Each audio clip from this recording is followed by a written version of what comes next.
We're not going to do a whole lot today. We're going to do is just kind of set the stage for where we're going to go this weekend. Hopefully people can make it to one of those sessions. It'll be kind of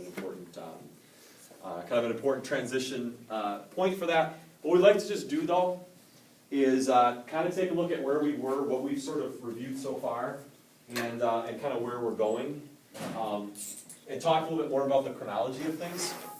So what we have sort of done review-wise already is we did the first unit, which was this 8,000 BCE up to 600 CE, okay? Kind of done that already. That's 20% of the test, but it's probably a light 20%. It might even be just like a hair under that. The next 3 units we get into, though, are going to be kind of like the big ones. They're going to be kind of like the meat of the test, okay? So those are the ones we're going to spend a little bit more time, at least as far as review goes, spending our time on. Okay, so starting today, what we're going to do is get into this next one, which is the 600 to 1450. Okay, we'll kind of preview that a little bit today. We'll kind of shore up the rest of this during our review sessions over the weekend. From there, the other big ones we're going to get into is 1450 to 1750, and then finally 1750 to 1900. Okay, obviously after that, we're in our present day unit. We're in our 1900 to the present, and that last one, obviously, we're not going to spend as much time reviewing on that just because we're doing that sort of in class today, or these days. So kind of the bulk of our review is going to kind of focus on these 3 units. Okay, I know it's 60% on here, but it's probably even a little bit more than that, just in terms of the scope of things, and really kind of the where we, it takes the effects nicely from the early stuff, and it also leads into the causes of the later things quite nicely. So what I'd like you guys to kind of just think about as we start talking about this 600 to 1450 era, whenever we get a time frame, whenever we get like the year 600, we want to be able to answer the question, why did some world history guru out there somewhere, why did they decide that the year 600 was a good cutoff date? Why did somebody say that that's a time frame of like a good little separation in world history? Can anybody think of some reasons? The next big event happened. Yeah, like what? So like what type of events then? Like there were. Christianity was really popular. Say what? What was that? Christianity was really All right, so we've got some major things with religion, right? We have certainly Christianity from its meager kind of rise in you know the years just after the year 0, up through the year 300s when it starts to become an accepted religion. Well, by 600, Christianity, you're right, it's thriving throughout the Mediterranean world, both Eastern and Western Mediterranean worlds, right? So certainly the rise of Christianity. Is there any other religions that are? All right, so as far as Islam goes, we'll look at this. Islam is basically born as a faith very, very close to the year 600. You guys remember the year exactly of Muhammad's? 622. Yeah, 622, if we're going to go specific. Muhammad and his revelation, Islam really born in 622. So from that, we can definitely tell that some person in the world history curriculum said, all right, 600 is pretty important because we've got the rise of Islam. And certainly, this unit and the next unit, Islam is going to be a force, and you're going to have a lot of Islamic questions relating to its rise, its spread, its influence, everything like that. Okay? So we got the rise of Islam. What else do we have maybe for around 600? Yeah, we got Islam, we got other religions kind of in the rise. What also is kind of like transition? Think about big events that were maybe kind of happening or switching up. I know it's not exactly 600, but what happened maybe about 100 and, I don't know, 124 years earlier? The fall of the Western Roman Empire, right? So you also have the fall of Rome, or the fall of Western Rome. And that was in 476, which I understand is not 600, but somebody looks at it and says, all right, that's pretty close, right? We're pretty much in the ball game here. So we got the fall of Western Rome. What do we, by the way, after the fall of Western Rome, kind of see the introduction of, or the growth of?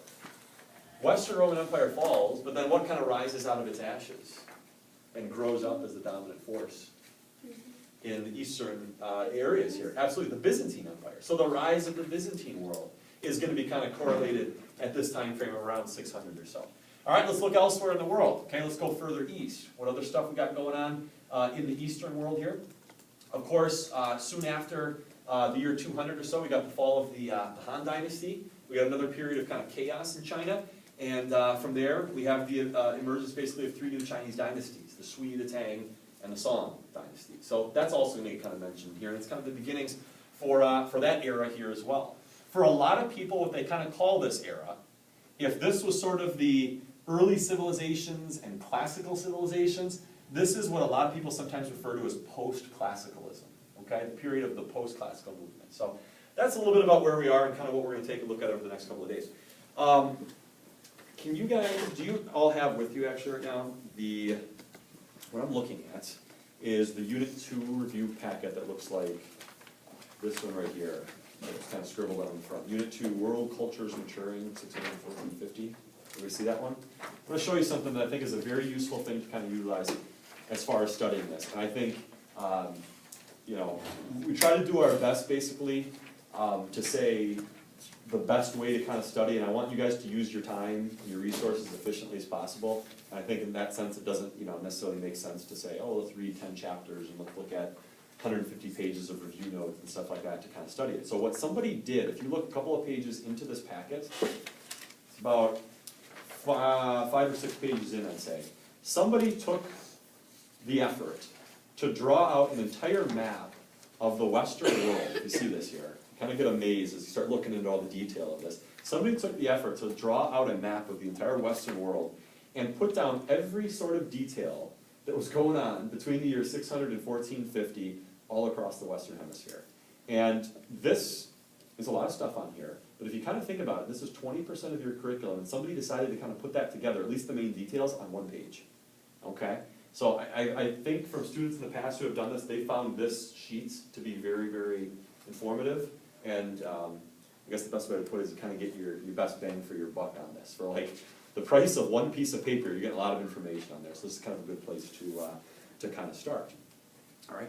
What I'd like you guys to do and sort of think about, I don't care if you necessarily put it on the top of that page or put it on another page here, is I want us to think about what the general themes of this unit are going to be kind of all about. In other words, what we're going to spend our time studying out of this 600 to 1450 unit. And what I like to do, I guess sometimes, is make things about as easy as possible in terms of trying to remember what are the 5 or 6 kind of like really, really important things that I should remember out of this 600 to 1450 unit. So what I'd like you guys to do is think about that in this era right here, we can classify it as the era of the 4 M's.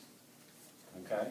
Now I wish it was a little bit easier than this because I got some other outside info that I want to throw in there as well. But I want us to start with 600 to 1450 as being the era, as we're going to call it, the 4 M's. So it's going to be 4 terms. It's not necessarily people. These are going to be like large concepts that pretty much this entire unit is kind of all about. All right? Does everybody want to start with one? They think that it's a word that starts with the letter M that kind of like encompasses this era in history. It kind of starts actually with this early spot, 600 or so. Muslims, all right? And I know that's not the best way to put it because a Muslim is the person, Islam is the name of the faith, but Muslim starts with M, and so does some of these other words. So I like to call it that this is the unit of the Muslims. Now when we say it's the unit of the Muslims, what do we basically have to know? Well, we're going to learn about how, in this particular era in world history, we are going to go through the origins of the Islamic faith. We would want to know when Islam was born, 622, where it comes from. We want to know stuff about the founding, the Prophet Muhammad, and its early growth, and its spread, and its rise, and all those things. Okay? Bless you. So we're going to go through the origins of Islam. Bless you. We're also going to talk about, beyond the origins of Islam, is we should know about the spread of Islam. You guys know a couple things about what was the nature of the spread of Islam? How did it spread? Fast, slow? Very, very fast. Through what type of means? Through what type of methods did it largely? All right, a lot of times it was conquering, it was military means. A lot of times trade and trade routes play a pretty big role in the spread of Islam into new places as well. It takes a lot of different paths. It takes a very, very fast trajectory. But Islam, in its origins and spread, is a dynamic and really important kind of force here in its early days. And the last thing we're going to kind of get into is the influence of Islam.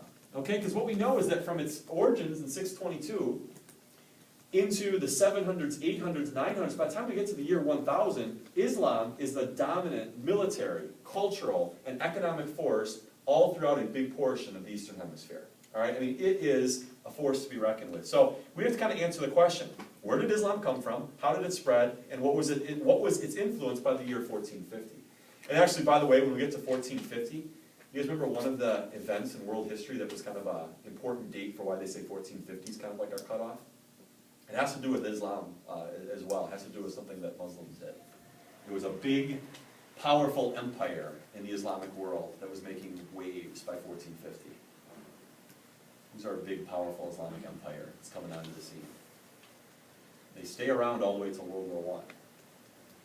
As a matter of fact, the Ottoman Empire, all right? The Ottoman Empire, in 1453 actually, captures the city of Constantinople and makes its waves kind of onto the scene in really kind of a strong, influential way here. So we're going to say that this era, 614-50, is the era of Islam, or in this case, because we want to start with the letter M, it's the era of the Muslims, okay? Anything else? Any other one? So we got Muslims as one. Let me think of another M-sounding name here. And sometimes people throw things out there that I just didn't think about. I'm not saying that's wrong. I kind of threw this list together and think it kind of makes a little bit of sense. If we're going to go to Europe, can you think about what Europe was kind of largely going through in that period after Western Rome falls? We kind of say it breaks down into this Middle Ages, absolutely. So in Europe, you got the Middle Ages. Now, when we say Europe, well, we should probably go a little bit more specific and say Western Europe, specifically. Okay, because of course Eastern Europe's got the Byzantine Empire, which we'll throw here at the end in just a second. But in Western Europe, we've got the Middle Ages. Okay, we've got the Middle Ages taking place. Okay, how about in China? I know we're not going to cover everything, every possible thing, and we do have to kind of fill in the rest of it here. But how about China? Who's one of the big forces that comes onto the scene around the year 1000 or so? That comes onto the scene in China? We've got the Mongols. Okay, this is going to be the era of the Mongols. As we had kind of said before, we're going to have to know about the Mongols in terms of their rise, their spread, the connections, the trade routes, the influence they basically have with other folks as well. Okay, so a big portion of this is going to be the influence of the Mongols and the force that they kind of exist with. And do you guys remember, if we're staying in China, who's the group that ultimately displaces the Mongols, or comes in after the Mongols? In China specifically. Is the Ming Dynasty, absolutely, is the Ming Dynasty. So we're going to say the Mongols and the Ming Dynasty is something that is quite significant.